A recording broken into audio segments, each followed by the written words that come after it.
ሰላም ጤና ይስጥልኝ። የማዩ ስፖርት ተከታታዮች ለተሰኞ ሐምሌ 20 ላይ ተገናኝተናል። አሁን ምሳ ሰዓት ላይ የተሰሙ አጫጭር የስፖርት ዜናዎች እንዲሁም የዝውውር መረጃዎችን የምንነግራችሁ ይሆናል። አሁን ላይ በስፋት እየተነገረ ያለው የያን ዲያሞንዴ ወደ ሪያል ማድሪድ ማቅናት እንዲሁም የቪኒሺየስ ጁኒየር ወደ አርሰናል የሚለው ዜና በስፋት እየተነገረ ይገኛል። ቪኒሺየስ ጁኒየር ዛሬ እንግዲህ ከዓለም ዋንጫ ረፍት በኋላ ወደ ሴንቲያጎ ቤርናባው ወደ ልምምድ ይመለሳል ተብሎ ይጠበቃል። ወደ ልምምድ ከተመለሰ በኋላ እንግዲህ በሪያል ማድሪድ ስለቆይተው አዲስ ነገር ይሰማል ተብሎ ይጠበቃል። ከጆዜ ሞሪኖ ጋር ፊት ለፊት የሚገናኝበት እድል አለ። ጆዜ ሞሪኖ እንግዲህ አሳምነው በክለቡ እንዲቆይ ያደርጋሉ ወይስ ደግሞ ክለቡን ይለቃል የሚለው አሁንም በስፋት እየተነገረ ይገኛል። አርሰናሎች እንግዲህ ከዚህ ተጫዋች ጋር ስማቸው በደንብ እየተያዘ ይገኛል። ስለዚህ የምትሰሙት ነገር አለ። ሊሳንድሮ ማርቲኔስን ያስፈጣ አንድ ነገር አለ። ስለዚህ የምትሰሙት ነገር አለ። ከብራድሊ ባርኮላ እና ኢማን ኒጋዬ ጋር የተያያዘ አዲስ ነገር ይዘናል። ከማንቸስተር ዩናይትድ ጋር ማርከስ ራሽፎርድ እንዲሁም ማኑ ኮኔ ጋር የተያያዙ አዲስ እየተሰሙ ያሉ ዜናዎችን የምነግራችሁ ይሆናል። ቻናላችን ሰብስክራይብ፣ ቪዲዮአችን ላይክ አድርጋችሁ ግን እንድታበረታቱን በአክብሮት እንጋብዛለን። በቅድሚያም የማንቸስተር ዩናይትድን አርጀንቲናዊ ተከላካይ ሊሳንድሮ ማርቲኔዝን እናገኛለን። አርጀንቲናዊ ተከላካይ ሊሳንድሮ ማርቲኔዝ በትውልድ አካባቢው የክብር አቀባበል እንደተደረገለት እየተሰማ ይገኛል። በዓለም ዋንጫ ፍጻሜ የተፋለመው ማርቲኔዝ ከፍተኛ ሕዝብ በተገኘበት አካባቢውን አኩርቷል በሚል ዋንጫ ተሸልሟል። ማርቲኔዝ በሰጠው አስተያየት ከፍጻሜ በኋላ በእኛ ላይ የተደረጉ ዘመቻዎች አናደውናል ሲል ተደምጧል። ምክንያቱም ለዚህ ሁሉ ጥላቻ ምንም አይነት ምክንያት የላቸውም ሲል ሊሳንድሮ ማርቲኔዝ ሊቻ ተናግሯል። እኛን እብሪተኛ ብለውናል ያለው ማርቲኔዝ ነገር ግን እነሱን ነው የበለጠ የሚገልጸው እኛ ላገኘነው ተጋጣሚ ሁሉ አክብሮት ነበረን ሲል እንግዲህ ስለ ዓለም ዋንጫ ቆይታው ይናገራል። እኛ ለደጋፊዎቻችን ክብር ለማሳየት እየሞከርን በነበርንበት ወቅት ለስፔን ጀርባቸውን ሰጡ ብለውናል ሲል እንግዲህ ማርቲኔዝ ይናገራል። ሊሳንድሮ ማርቲኔዝ እንግዲህ በዓለም ዋንጫው ጥሩ እንቅስቃሴ ቢያደርግም በመጨረሻው የፍጻሜ ጨዋታ ግን ተጎድቶ እንደተቀየረና ክለቡም እንግዲህ ዋጋ እንደከፈለ ተመልክተናል። ነገር ግን ሊሳንድሮ ማርቲኔዝ እኛም በዚህ ልክ ጥላቻ ማሳየታቸው አናዶናል ሲል የተናገረበትን አስተያየት ሰጥቷል። ስሎቫኪያዊ ዳኛ ስላቭኮ ቪቺች ራሳቸውንም ከዳኝነት ማግለላቸውን በይፋ አስታውቀዋል። እንግዲህ የ46 ዓመቱ ዳኛ ስላቭኮ ቪቺች የስፔንና አርጀንቲናን የዓለም ዋንጫ ፍጻሜ መምራታቸው አይዘነጋም። ስላቭኮ ቪቺች በሪያል ማድሪድ እና ዶርትመንድ መካከል የተደረገውን የ2024 ቻምፒዮንስ ሊግ ፍጻሜ የመሩ አሰልጣኝ ነበሩ። ስሎቬኒያው እግር ኳስ ፌዴሬሽን ዳኛው እንግዲህ ጉዟቸውን እንዳጠናቀቁም አስታውቀዋል። እንግዲህ ከሰሞኑ ዳኞች ፊሽካቸውን እየሰቀሉ እንዳሉ እየሰማን እንገኛለን። እንግዲህ እኚህ ዳኛም ሁለተኛው ፊሽካ የሰቀሉ ዳኛ በመሆን እንግዲህ ከሰሞኑ ፊሽካ እንደሰቀሉ እንግዲህ ሪፖርቶች እየወጡ ይገኛሉ። ለቅድመ ውድድር ዝግጅት ወደ ሩሲያ ምስራቅ የሚጓዘው ማንቸስተር ሲቲ አብዛኛዎቹ ተጫዋቾቹን ያገኛል። አዲሱ አሰልጣኝ ኢንዞ ማሬስካም በክለቡ የነበሩ አብዛኞቹ ትልቅ ተጫዋቾችን ይዘው እንግዲህ እንደሚጓዙ ይጠበቃል። ማንቸስተር ሲቲ በዓለም ዋንጫው ከየትኛውም ክለብ በላይ ብዙ ተጫዋቾችን ቢልክም ጥቂት ተጫዋቾችን ብቻ ያጣል። የቅድመ ውድድር ጉዞውን የሚያመልጣቸው የእንግሊዝ፣ የፈረንሳይና የኖርዌይ እና የስፔን ተጫዋቾች ናቸው ተብሏል። ይህንን ተከትለው ኤርሊንግ ብሮት ሃላንድ፣ ሮደሪ፣ ሪያን ቸርኪ እና አዲሱ ፈራሚ ኤደርሰን የጉዞ አካል አይደሉም። ይሁን እንጂ ኢንዞ ማሬስካ ባለፈው ዓመት የቡድኑ ዋና ተጫዋች ከነበሩት አብዛኞቹ ጋር የመስራት እድል ያገኛሉ ተብሏል። ከቅድመ ውድድር ዝግጅቱ ጎን ለጎን ፕሪሚየር ሊጉን ከመጀመሩ በፊት እንግዲህ መፈታት ያለበት በርካታ ጉዳዮች እንዳሉ ይታመናል። ማንቸስተር ሲቲ መፈታት ካለባቸው ጉዳዮች አንዱ ስሙ ከሪያል ማድሪድ ጋር እየተያዘ የሚገኘው የሮደሪ ሁኔታ ቀዳሚ ሆኗል። በተጨማሪ ማንቸስተር ሲቲ የቀይ መስመር ተሰላፊና የክንፍ ተጫዋች ለማስፈረም ኢላማ አድርጓል ተብሏል። ማንቸስተር ሲቲ የመጀመሪያ የወዳጅነት ጨዋታውን ቅዳሜ እንግዲህ በሆንግ ኮንግ ከኢንተር ሚላን ጋር ያደርጋል። ኤንዞ ማሬስካ እንግዲህ የመጀመሪያ ጨዋታቸውን እንግዲህ የሚመሩ ይሆናል ተብሎ ይጠበቃል። የጣሊያኑ ሴሪያው ክለብ ኮሞ በአካዳሚ ውስጥ አዲስ ሕግ ማውጣቱን አስታውቋል። ኮሞ እንግዲህ ታዳጊ ተጫዋቾች በአካዳሚ ውስጥ በጭንቅላት ኳስ የሚገጩበትን መጠን እንግዲህ እንዲቀንሱ ሕግ አውጥቷል ተብሏል። ክለቡም አዲሱን ሕግ ያወጣው እንግዲህ ታዳጊ ተጫዋቾች የጭንቅላት ጤና ለመጠበቅ ነው ሲል አሳውቋል። በቀጣይ ክለቡም አካዳሚ ታዳጊዎች በልምምድና ጨዋታ ላይ በጭንቅላት ኳስ መምታት የማይችሉበት ሕግ ወጥቷል ማለት ነው። የክለቡ ከ10 ዓመት በታች ቡድን በጭንቅላት ኳስ መምታት ሲከለከል የማዕዘን ምት ራሱ በእጅ ውርወራ ይተካል ተብሏል። ከ12 ዓመት በታችም ቡድኑ በወር አንድ ጊዜ ሲፈቀድላቸው ተጫዋቾቹ ከ5 በላይ መምታት ጭንቅላት ኳስ መቅጨት ይከለከላሉ ተብሏል። ከ13 ዓመት በታች ቡድኑም የተገደበ ሲሆን በሳምንት አንድ ጊዜ እንደሚፈቀድላቸው ተነግሯል። ይህ እንግዲህ የህፃናትን የእድገት ሁኔታ እንዳይረብሽ ጭንቅላት እድገት ሁኔታ እንዳይረብሽ ትልቅ መፍትሄ ይሆናል ተብሎ እየተነገረን ይገኛል። ሌላው እንግዲህ ከትላንት ጀምሮ በስፋት ሲነሳ የነበረው የያን ዲያሞንዴ ጉዳይ ነው። ሪያል ማድሪድ የአርቢ ላይፕዚጉን የክንፍ ተጫዋች ያን ዲያሞንዴን ለማስፈረም እንግዲህ ከስምምነት መድረሳቸው ተገልጿል። ሎስ ብላንኮቹ ከ100 ሚሊዮን ዩሮ በላይ በሆነ የዝውውር ዋጋ ከስምምነት መድረሳቸው ተነግሯል። ያን ዲያሞንዴ ከዚህ በፊት እንግዲህ ወደ ሪያል ማድሪድ በማቅናት የ6 ዓመት ኮንትራት ፈርሟል። እንግዲህ ያን ዲያሞንዴ በዚህ ሳምንት ወደ ሪያል ማድሪድ በማቅናት እንግዲህ 6 ዓመት ኮንትራት ይፈርማል ተብሎ ይጠበቃል። ዝውውሩ የሚጠናቀቅ ከሆነ ሪያል ማድሪድ ክረምቱ 5ኛ ፈራሚ ይሆናል ተብሎ ይጠበቃል። ፒኤስጂ ተጫዋቹን ለማስፈረም የሚደረገውን ጥረት በማቋረጥ ከዝውውሩ ወጥቷል ተብሏል። እንግዲህ ተጫዋቹ ፒኤስጂን እንደሚመርጥ ተናግሮ ነበር። የሊቨርፑልንም የዝውውር ሁኔታ ውድቅ ያደረገው ፒኤስጂ ማረፊያው እንዲሆን ስለፈለገ ነበር። ነገር ግን ያ ሳይሳካ ቀርቶ እንግዲህ ጆዜ ሞሪኖ ሪያል ማድሪድ ይህንን ተጫዋች የግሉ አድርጎታል። በሪያል ማድሪድ የሚያሳየው እንቅስቃሴ እንዲሁም የፊርማ ሁኔታ ይፋ ከተደረገ በኋላ የዝውውሩ አጠቃላይ ሂሳብ ስንት ይሆናል፣ ስለ ወደፊት ሽያጭ ሁኔታ እንዲሁም ደግሞ የተለያዩ ክለቦች የሚደራደሩባቸው ሁኔታዎች በምን ሁኔታ ተጠናቀቁ የሚለውን ደግሞ የምንነግራችሁም ይሆናል። በዛው ከሪያል ማድሪድ ሳንወጣ እንግዲህ የቪኒሺየስ ጁኒየርን ጉዳይ እናገኛለን። የሰሜን ለንደኑ ክለብ አርሰናል ቪኒሺየስ ጁኒየርን ማስፈረም እንደሚፈልግ መገለጹ እንግዲህ አይዘነጋም። መድፈኞቹ አሁን ላይ ለቪኒሺየስ ጁኒየር በክለቡ ታሪክ ሪከርድ የሆነ ደሞዝ እንዳዘጋጁለት ቴሌግራፍ የተባለው እንግዲህ ዘግቧል። አርሰናል ቪኒሺየስ ጁኒየርን በሪያል ማድሪድ ቤት ከሚያገኘው ክፍያ በላይ ለማቅረብ ዝግጁ መሆኑ ተዘግቧል። ሪያል ማድሪድ ለመሸጥ ከወሰነ አርሰናል ለተጫዋቹ ሳምንታዊ 470,000 ፓውንድ ለማቅረብ አስበዋል ተብሏል።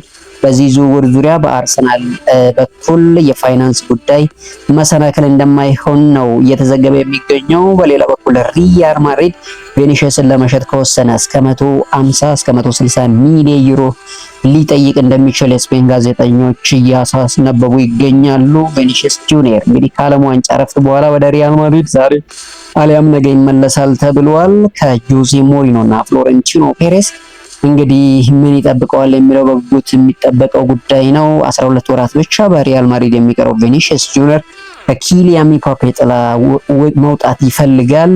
ይህንን ለማድረግ ደግሞ ክለቡ መልቀቅ አማራጭ ነው። ማረፊያው ምናልባት እንግሊዝ ፕሪሚየር ሊግ ማንቸስተር ሲቲ፣ ማንቸስተር ዩናይትድ፣ አርሰናል ሲባል ነበር። አርሰናል የበለጠ ገፍቶ እየሄደበት እንዳለና ብዙ ነገሮችን እያዘጋጀ እንዳለ እየተነገረ ይገኛል። መጨረሻው የዚህ ተጫዋች ምን ይሆናል የሚለው እንግዲህ በዚህ ሳምንት የሚሰማ ይሆናል። ለመሆኑ የማይክል አርቴታው አርሰናል ቪኒሺየስ ጁኒየርን በዚህን ያህል ከፍተኛ የደሞዝ ጣሪያ ለማስፈረም ለምን ፈለገ የሚሉትን አንዳንድ ነገሮች እንመልከት። እንግዲህ የወቅቱ የፕሪሚየር ሊግ አሸናፊ ቪኒሺየስ ጁኒየርን ለማስፈረም ማሰቡና እንዲህ መፈለጉ ምክንያታዊ ነገሮች አሉ። መድፈኞቹ የግራፊት መስመራቸውን ለማጠናከር እንግዲህ ቪኒሺየስ ጁኒየርን ለመውሰድ አልመዋል። ባለፈው ዓመት የአርሰናል የግራ መስመር ቦታ ያን ያህል ጠንካራ እንዳልነበረ ይታወቃል። ማርቲኔሊ እና ትሮሳርድን የያዘው የግራ መስመር እንግዲህ በአጠቃላይ 7 ጎሎችን ብቻ ነበር ያስቆጠረው። ስለሆነም አርሰናል አብዛኛውን የማጥቃት እንቅስቃሴ በቀኝ በኩል ያደረገ ሲሆን ይህም ደግሞ ለተጋጣሚዎች እንግዲህ በቀላሉ አርሰናል እንዲገመት ያደረገው አንዱ ነገር ነው። አሁን ላይ ክለቡ ቦታውን ለማጠናከር ቅድሚያ እየሰጠ ሲሆን ሊጉን ዳግም ለማንሳት ቪኒሲየስ ጁኒየር ሁነኛ መፍትሄ ተደርጎ እንደሚታይ እየተነገረ ይገኛል። ቪኒሲየስ ጁኒየር ጥሩ ኳስ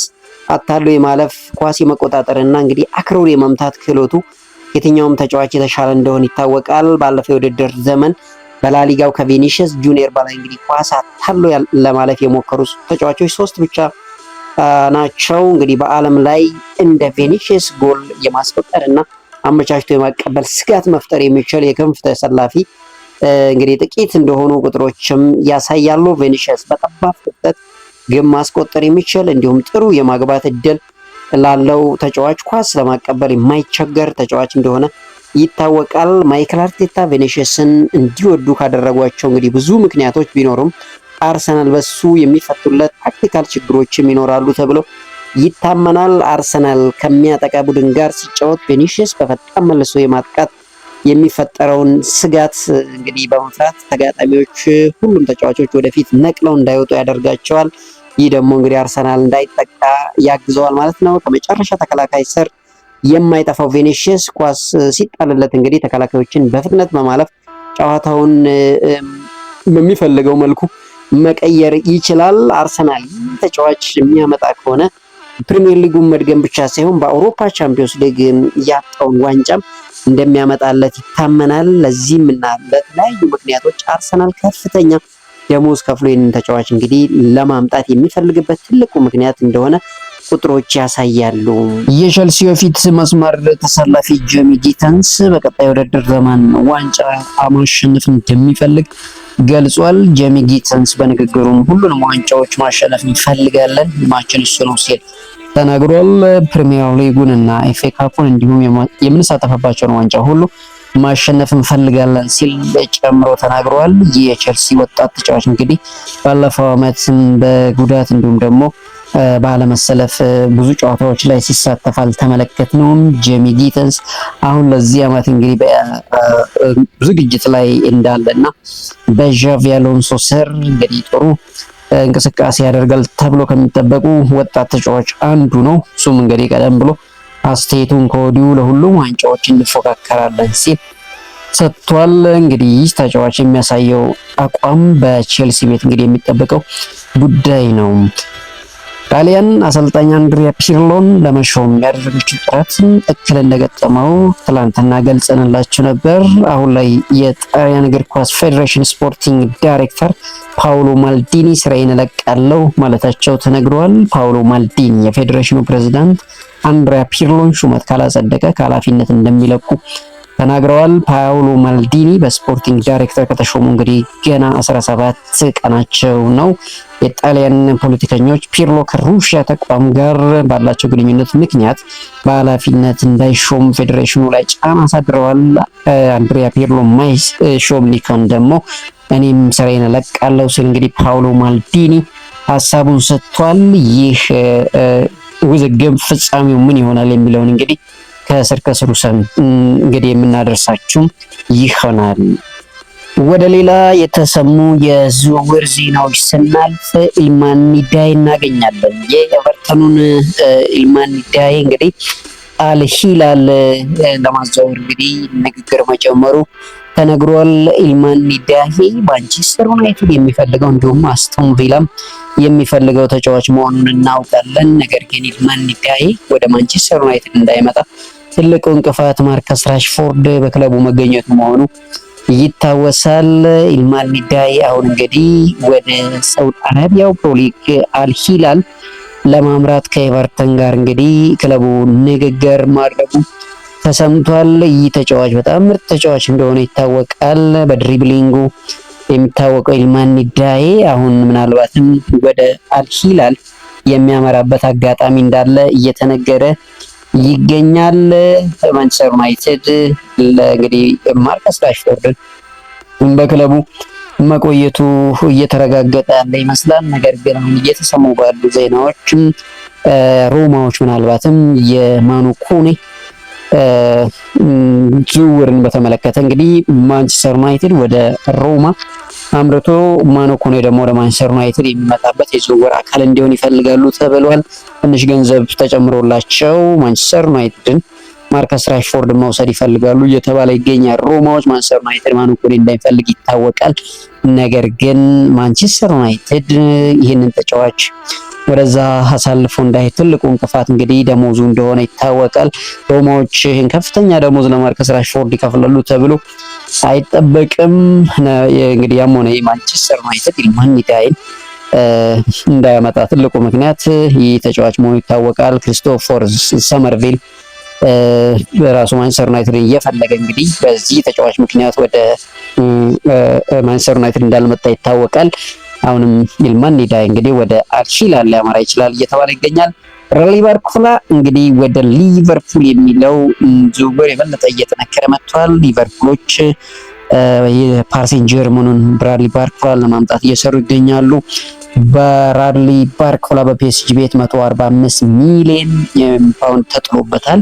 እንግዲህ ይህን ከፍተኛ ብር ከፍለው ሊቨርፑሎች ያመጣሉ የሚለው አነጋጋሪ ጉዳይ ቢሆንም ብራድሊ ባርኮላ የሙሐመድ ሳላህ ተተኪ እንዲሆንላቸው ሊቨርፑሎች እንደሚፈልጉ ይታወቃል። ሌላው ብሩኖ ግማሬሽ ነው። ብሩኖ ግማሬሽ እንግዲህ ከአርሰናል ጋር ያለው የዝውውር ሁኔታ አሁንም እያነጋገረ ይገኛል። አርሰናሎች 70 ሚሊዮን ፓውንድ ነው ለማቅረብ የሚፈልጉት። ኒውካስል ዩናይትዶች አይሸጥም የሚለው አቋም ላይ ጸንተዋል። ከተሸጠም እስከ 80 ሚሊዮን ይፈልጋሉ። አሁንም የዚህ ተጫዋች ዝውውር ሁኔታ እንግዲህ ጥርት ያለ መረጃ አልተገኘም። መጨረሻው እንግዲህ ምን ይሆናል የሚለውን አብረን የምናየው ይሆናል። ሌላው ከማንቸስተር ዩናይትድ ጋር እየተያዘ ያለው እንግዲህ የአጥቂ ጉዳይ ነው። ማንቸስተር ዩናይትድ ለስቶን ቪላው ኦሊ ዋትኪንስ 35 ሚሊዮን ፓውንድ አቅርበዋል እየተባለ ይገኛል። ስቶን ቪላዎችም 40 ሚሊዮን ፓውንድ የተጫዋቹ ዋጋ ነው ብለው አውጥተውለታል። ማንቸስተር ዩናይትድ የጆሹዋ ዚርክዚ መውጣት የሚሳካለት ከሆነ ይህንን ተጫዋች ያመጣል ተብሎ ይጠበቃል። ከምንም በላይ ለማንቸስተር ዩናይትድ ጠቃሚ እንደሆነ ይታመንበታል። ማንቸስተር ዩናይትድ እንግዲህ የዚህ ተጫዋች ለማምጣት የጆሹዋ ዚርክዚ ከክለቡ መልቀቅ እየተጠበቀ ይገኛል። ጆሹዋ ዚርክዚ ወደ ጁቬንቱስ የሚለው ዜና በደንብ እየጠነከረ መጥቷል። ጁቬዎች ተጫዋች የሚያስፈርሙላቸው ከሆነ ኦሊ ዋትኪንስን ማንቸስተር ዩናይትድ ያመጣዋል ተብሎ ይጠበቃል። ነገር ግን ሌሎች ክለቦችም ወደዚህ ተጫዋች ዝውውር ይገባሉ ተብሎ እንደሚጠበቅ ምንም ጥርጥር የለውም። ተጫዋቹ ከአስቶን ቪላ መልቀቅ ይፈልጋል። መዳረሻው እንግዲህ ማንቸስተር ዩናይትድ ወይስ ሌላ ክለብ የሚለው አሁን በጉጉት የሚጠበቀው ጉዳይ ይሆናል። ነገር ግን ማንቸስተር ዩናይትድ ቤት አሁን አስቸጋሪ የሆነው ተጫዋቾች መውጣት ላይ ተመርኩዞ ነው ዝውውርን የሚያመጣው። ይሄ ደግሞ አስቸጋሪ ያደርግበታል ተብሎ ይጠበቃል። ሌላው እንግዲህ ማንቸስተር ዩናይትድ አሁን ብዙ ደጋፊዎች ያላመኑበት የተከላካይ ስፍራው ጉዳይ ነው። ማቲያስ ዴሊትን እና ሊሳንድሮ ማርቲኔስን ተማምኖ ተከላካይ ለማስፈረሙ አስቸጋሪ ጫና ሊፈጥርበት ይችላል እየተባለ ይገኛል። ማንቸስተር ዩናይትድ ሊሳንድሮ ማርቲኔስ እንግዲህ በዓለም ዋንጫው ቢጎዳም ያን ላይ ከፋ ጉዳት ይኖርበታል ብለው እንደማያስቡና ወደ ገበያ እንደማያወጡ እየተነገረ ይገኛል። ደጋፊዎች ግን በሊሳንድሮ ማርቲኔስ ነው ማቲያስ ዴሊት መተማመኑ ማንቸስተር ዩናይትድን ዋጋ ያስከፍለው ሞይ የሚለው አጠያቂ ጉዳይ ነው። ምክንያቱም ማንቸስተር ዩናይትድ በቀጣይ ዓመት በአውሮፓ ዋንጫ ይሳተፋል። በእንግሊዝ ፕሪሚየር ሊግ፣ ኤፍ ኤ ካፕ እንዲሁም ካራባኦ ካፕን ጨምሮ በአራት ዋንጫ ላይ የሚፎካከር ክለብ ነው። ስለዚህ ማንቸስተር ዩናይትድ በእነኚህ ተከላካዮች መተማመኑ ምን ያህል ሊያስጉዘው ይችላል የሚለው ያው የሚጠበቀው ጉዳይ ነው። ነገር ግን በማንቸስተር ዩናይትድ ቤት እንግዲህ ወጣት ተጫዋቾቹ እና ኤደን ሄቨርሌን ዮሮ እና ሃሪ ማጉዌር ጋር እንግዲህ የሚያደርጉት ጥምረት ምናልባትም ይህንን ችግር ሊፈታው ከቻለ አይታወቅም እንጂ አስቸጋሪ ይሆናል። ወደ የማዩ ስፖርት ተከታታዮች ማንቸስተር ዩናይትድ ተከላካይ ማስፈረም አለበት ወይስ ደግሞ የለበትም በቂ ናቸው ትላላችሁ? በኮሜንት ሴክሽን ሀሳባችሁን አጋሩን። የማንቸስተር ዩናይትድ እና ኦሊ ዋትኪንስ ዝውውርስ ከተሳካ ለማንቸስተር ዩናይትድ ምን ያህል ጠቃሚ ነው ትላላችሁ? ይህንንም በኮሜንት ሴክሽን ሀሳብ አስተያየታችሁን አጋሩን። የማንቸስተር ዩናይትድ ደጋፊያን እንግዲህ ለምሳ ሰዓት ላይ ያዝንላችሁ አጫጭር ዜናዎች እነኚህ ናቸው። በምሽት ዜናችን እንገናኛለን። እስከዛው እንግዲህ መልካም ቆይታ ይሁንላችሁ። ቻናላችንን ሰብስክራይብ፣ ቪዲዮአችንን ላይክ አድርጋችሁ ቤተሰባዊ ድጋፋችሁን እንድታደርጉ እንጠይቃለን። መልካም ምሳ ሰዓት ይሁንላችሁ።